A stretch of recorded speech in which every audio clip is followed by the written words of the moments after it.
इसी गाड़ी में गाड़ी को उड़ा डालो रे।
पेड़ की दो डालियां लेकर इधर उधर ऐसे करके हमको डरा रहा है क्या? बहुत दिन पहले इसके साथ खेला करता था, अभी बहुत गैप हो गया ना, टच में नहीं रहा, पर भूला नहीं हूँ। तो हमें मारेगा क्या? वो तो तेरे दिमाग चलाने पर है बेटा। तू पीछे हटेगा तो सामने मारूंगा, और सामने आया ना तो तेरे पीछे मारूंगा।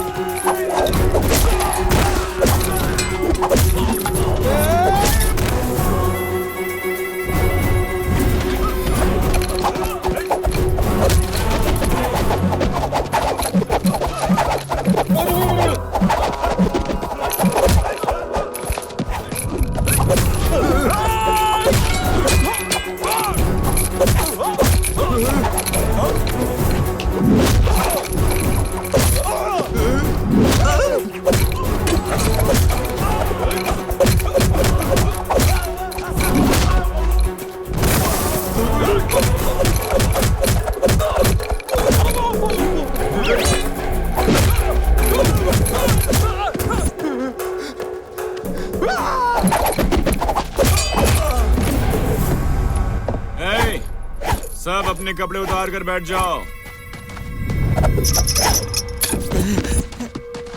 तो बच्चों, हमें इस कहानी से क्या शिक्षा मिलती है? जिसको रूट नहीं पता उसे ड्राइविंग, और जिसका स्टेमिना नहीं उसे फाइटिंग नहीं करना चाहिए, ये समझ में आया साहब। चेहरे से तुम लोग प्रोफेशनल नहीं लगते हो।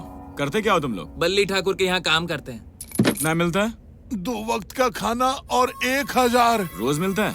महीने में। मुझे एक बात समझ में आ गई, तुम में से कोई भी गुंडा नहीं है, पेट की भूख ने गुंडा बना दिया। हाँ भैया। तुम सबका बैंक अकाउंट खुलवा कर हर एक के अकाउंट में 10 लाख डलवा देता हूँ। अपने बच्चों को अच्छी शिक्षा देना और उनकी जिंदगी सुधारना। भैया, आप जैसा कहीं वैसा ही करेंगे। आप तो हमारे लिए भगवान समान हैं।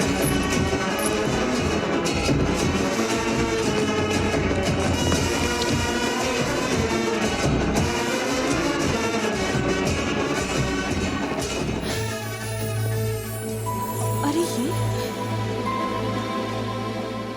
कहो दिव्या, आपने जैसे भेजा है, पता है वो कौन है? पता है, तुम्हें प्यार करता है। ओहो पिताजी, वो सब ड्रामा था। वो अपनी फैक्ट्री के लिए ये सब कर रहा है। उसने बताया था कि तुम ऐसे ही कहोगी। पिताजी आप मुझे सुनो बेटी, वो मुझे 4 मिनट में पसंद आ गया। तुम उसे 4 दिन तो देखो, पसंद ना हो तो बात खत्म। हेलो हेलो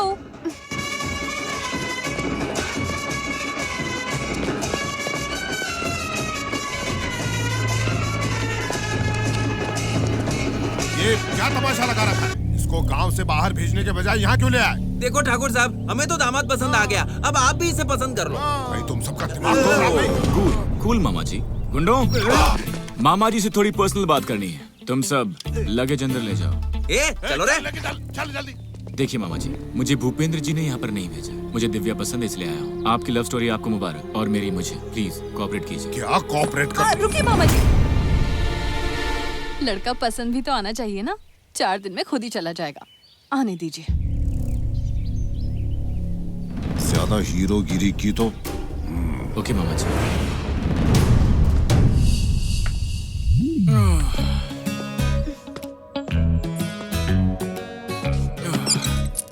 क्यों सासू माओ, पसंद आया ना? हाँ, क्यों नहीं आएगा? चलो अंदर।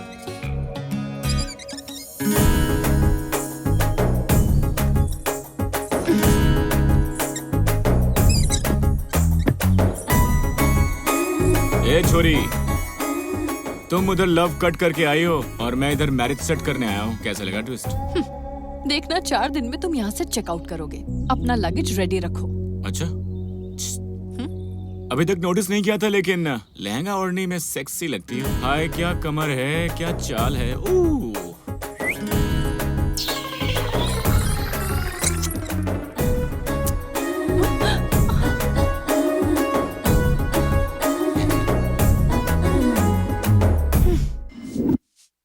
इन्हें भी मांझ दो। माई, मुझे आज जल्दी घर जाना है। क्यों, क्या हुआ? आज कार्तिक श्रावण है ना, मंदिर में दिया जलाऊंगी और अपने घर वाले को देखूंगी। तेरी किस्मत तो अच्छी है, कम से कम त्योहार तो खुशी से मनाती है। हमारी तो किस्मत ही खराब है। 20 साल हो गए हम लोगों ने कोई त्योहार ही नहीं मनाया है। पता नहीं कौन से मुहूर्त में उस महारानी की शादी हुई थी, तब से हम सब बहनों की जिंदगी में अंधेरा छा गया है। उसे क्या, वो तो शादी करके मजे में है। वो तो किसी के साथ भाग गई और हम सबकी शांति भी लेकर चली गई। अरे सासू माओ, क्या मीटिंग है? ओह, मेरी शादी का प्लान कर रहे हैं क्या? नहीं नहीं, तुझे बाहर कौन फेंकेगा ये प्लान कर रहे हैं। मैंने तुमसे नहीं पूछा। वैसे एक बात है, आप लोग सासू माँ नहीं है, आप तो अप्सरा हैं। इतनी अच्छी अच्छी पत्नियों को छोड़ने के लिए आपको नहीं, उनको रोना चाहिए। हमारी खूबसूरती को छोड़ो बेटा, एक पापी औरत की वजह से हमारी जिंदगी बर्बाद हो गई है। आप क्या सोच रही हैं? यही ना कि पति के बिना मंदिर नहीं जा सकते। त्योहार का दिन है तो सिर्फ 15 मिनट के लिए ही क्यों, मैं आपको परमानेंटली आपकी पतियों से मिला देता हूँ। फिर आप लोग हर रोज मजे करेंगे। ए लड़के, इस घर में सबको झूठे सपने मत दिखा। तुझे हमारे मामलों में दखल देने के लिए नहीं रहने दिया गया है। आइंदा ध्यान रखना। ठीक है मामा जी, संभल के रहना। आप लोगों ने किसी का मंगलसूत्र पहना है, मेरा वादा है आप उनसे अलग नहीं रहोगे। एक दिन मैं आपको उनसे मिलवाऊंगा, सब मुझ पर छोड़ दीजिए। ओए, ये तुमसे नहीं होगा। अगर मुझसे नहीं हुआ तो यहाँ से चला जाऊंगा। तो जबान का पक्का है ना? हाँ, अगर नहीं हुआ तो चुपचाप यहाँ से निकल जाना। एक बार मैंने जो बात कह दी वो पत्थर की लकीर हो जाती है।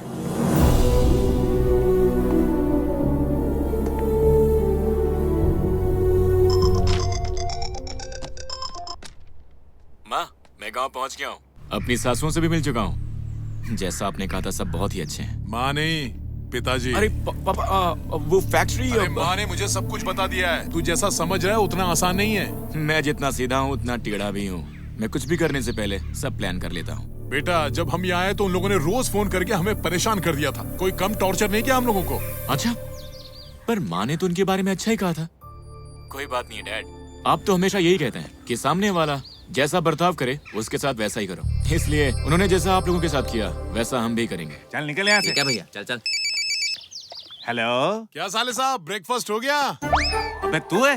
तेरी इतनी हिम्मत कि तूने मुझे फोन किया? फोन करने के लिए हिम्मत की जरूरत नहीं होती है, फोन की होती है। पैसे पैसा बोलता है? दे तेरे भाई को। भैया भैया, वो लाइन पे है। कौन है? जिसने फोन किया वो लाइन पे है। कौन है ये बता। अपनी बहन को जो भगा कर ले गया वो। उसने किस लिए फोन किया? गली के कुत्ते साले, हमसे बचने के लिए एड्रेस चेंज करता फिर रहा है। अरे चुपचाप बैठ, सब बदल गया है। तेरा घमंड भी चूर चूर होने वाला है। तू क्या मेरे घमंड को चूर करेगा? बेटी की शादी करने वाले हो? नहीं होगी, उठा कर ले जाएगा। ओए, कौन उठा कर ले जाएगा मेरी बेटी को? मेरा बेटा और कौन? और अभी तक तो वो लैंड भी कर चुका होगा। 1 मिनट में मंगलसूत्र पहनाकर तेरी बेटी को ले जाएगा। तुरंत शादी रोक दो। ज्यादा होशियारी की और शादी की तैयारी नहीं रोकी तो तेरे साथ वो 2020 मैच खेलेगा। ओए, तू उस वक्त मुझसे मिस हो गया। अगर तेरा बेटा इधर आया ना तो उसके टुकड़े टुकड़े करके तुझे पार्सल भेज दूंगा। हवा आने दे। ए सुनो, हाँ भैया। उस सरस्वती का बेटा यहाँ आया है। गांव में कोई अजनबी दिखाई दे तो उसके हाथ पैर बांध कर यहाँ ले आओ। अभी लाता हूँ। क्या हुआ ससुर जी, इतने परेशान क्यों लग रहे हैं? किसका फोन कुछ था? नहीं, पुरानी दुश्मनी थी। वो सब छोड़ो, चलो खाना खाते हैं। आओ। चलिए।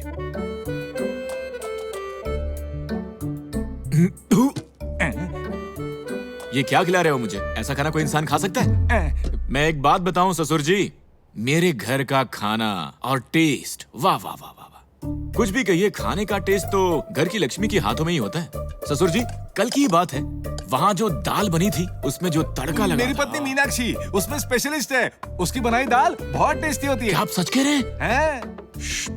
परसों मुर्ग मुसल्लम किसने बनाया था? बहुत ही कमाल का था। सुनो, मेरी पत्नी ने। अरे तुम्हें पता नहीं, रुक्मणी देसी मुर्गी बनाने के लिए फेमस है। तुम्हें पसंद कैसे नहीं आता? और ये सब तो ठीक था, लेकिन बड़ी सासू माँ ने जो कढ़ी बनाई थी ना, उसे देखते ही मुंह में पानी आ गया था। आप लोगों ने उन्हें यहाँ से भेजा ही क्यों? आप लोग तो यहाँ पर परेशानी उठा रहे हैं और वहाँ बल्ली जी खा पी के ठाट में हैं। आप लोगों का नसीब ही खराब है। भैया सांबर। हाँ दो। इसे देखो, ये सांबर में शुद्ध पानी डालता है या शुद्ध घी, भगवान ही जाने। अब तो मेरा खाने का भी मूड नहीं है। लेकिन एक बात तो सच है, उस घर में एक पति के सुख के अलावा सारे सुख हैं। क्या बात कर रहे हो दामाद जी? उसका घमंड चूर करने के लिए तुमको भेजा था। वहाँ दिव्या क्या कहती है? दिव्या तो वहाँ बहुत खुश है। अपने घर वालों से शादी की बात की? जी हाँ, वो तो मिलने भी आ रहे हैं। तो अब क्या प्रॉब्लम है? बहुत बड़ी प्रॉब्लम है ससुर जी। मेरे पेरेंट्स को आप नहीं जानते। माँ को शांति चाहिए और पिताजी बहुत ही गुस्सैल हैं। इस घर में तो एक भी लेडीज नहीं है। वो क्या सोचेंगे बस इसी परेशानी में हो। अरे छोटी सी बात के लिए पत्नियां मायके चली गई। अगर उन्होंने मुझसे पूछा कि मेरी बीवी ने भी ऐसा ही किया तो मैं क्या जवाब दूंगा? तो अब क्या करना चाहिए? उन सबको बुला लीजिए। ये आप क्या बात कर रहे हो? आपके घर वालों के लिए हम 20 साल पुरानी दुश्मनी को भूल जाएं? अगर यही तुम्हारी प्रॉब्लम है तो ये शादी नहीं होगी। अब क्या करूं, बाजी तो पलट गई।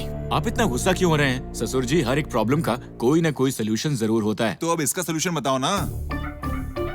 Tent house. Tent house? हाँ ससुर जी, हम शादी ब्याह में क्या करते हैं, टेंट वाले के पास जाकर टेंट टेबल कुर्सी वगैरह भाड़े पर ले आते हैं। 2 दिन इस्तेमाल करने के बाद उसे वापस कर देते हैं। वैसे ही अपनी पत्नियों को घर लाइए, उन्हें 2 दिन अपने साथ रखिए, फिर वापस भेज दीजिए।